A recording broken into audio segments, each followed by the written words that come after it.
सम्पूर्णमा धेरै धेरै स्वागत अनि नमस्कार। नमस्ते न्युज हेरेर बस्नुहुने दर्शकलाई धेरै धेरै धन्यवाद छ। र यति बेला पर्वत जिल्लाको मोदी गाउँपालिका वडा नम्बर 6 पिलारमा यो तिहार मेला भइरहेको छ र हाम्रो भँगराको टिम पनि आउनुभएको छ। हाम्रो टिम कोच भँगराको टिम कोच हुनुहुन्छ मुक्ति छेत्री, यहाँलाई धेरै धेरै स्वागत छ। नमस्ते।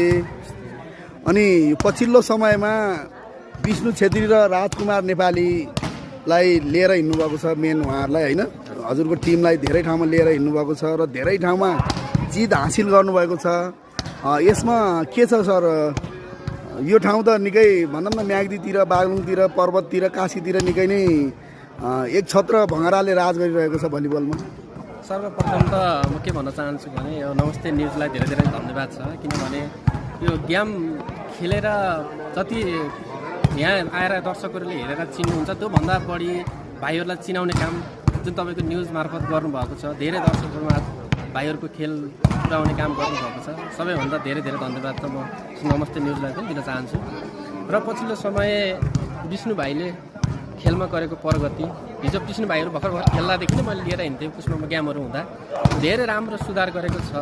तर यो खेलमा राज्यले गर्ने हेर्ने नीति नै छैन, जो कि अब अहिले नै भाइहरू अब गेम खेलेको छ। अब लगभग हामी धेरैवटा फाइनल लगातार जिते पनि खर्चै त्यही गेम खेल्न जाँदा ठिकै हुन्छ, खर्च जुटाएर हिँड्न गाह्रो भइरहेको छ। र पनि भाइहरूले एउटा नामको लागि जुन गेम खेल्न हिँडिरहेको छ यसप्रति म भाइहरूप्रति पनि धेरै धेरै आभारी छु। र भाइहरूले अहिले पछिल्लो समय एकदम निकै राम्रो प्रदर्शन गरिरहेको छन्, सँगै लिएर हिँड्न पनि एकदम गर्व भइरहेको छ भाइहरूलाई लिएर हिँड्न। अनि हाम्रो राजकुमार नेपाली भाइ उहाँ पर्वत जिल्लाकै खेलाडी हुनुहुन्थ्यो, उहाँ विदेश गएर पनि आउनुभएको छ। अनि पहिलाको खेल र अहिले राजकुमारको अहिलेको खेलमा केही फरक छ कि छैन? अहिले एक दुईवटा पछिल्लो समयको गेममा फेरि पुरानै लयमा भाइ फर्केको कि भन्ने आशा देखिरहेको छौँ। अहिले राम्रो गेम प्रदर्शन गरिरहेको छ। उसको गेमहरूमा भन्दा अहिले पछिल्लो समयको गेमहरूमा राजकुमार भाइ फेरि पुरानै लयमा फर्किँदैछ। यसले भँगरालाई थप बलियो बनाउनेछ भन्ने आशा बोकेका छौँ। अनि राजकुमार अब फेरि विदेश जान्छन् कि खेल्दै भलिबल खेलमै अब समय दिलान् त? यो त मैले अघि नै पनि भनिसकेँ, यो राज्यमा लगभग युवा बस्न सक्ने वातावरणै छैन राज्यले, होइन, न खेलाडीलाई छ न कसैलाई छ, होइन। अब खेल खेलेर पनि अब आफ्नो जीवन चलाउन नसकेपछि त त्यो बाध्यता हो।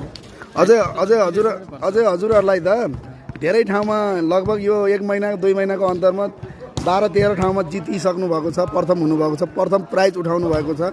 त्यस कारणले नि हजुरहरूले लगभग पैसाको म्यानेज त तपाईँहरूले अवश्य पनि गर्नुभएको छ जस्तो लाग्छ। र धेरै टिमहरू कति दिन बस्छन् अनि हार्छन्, फेरि त्यो त्यहाँ भनौँ न दर्ता टिम शुल्क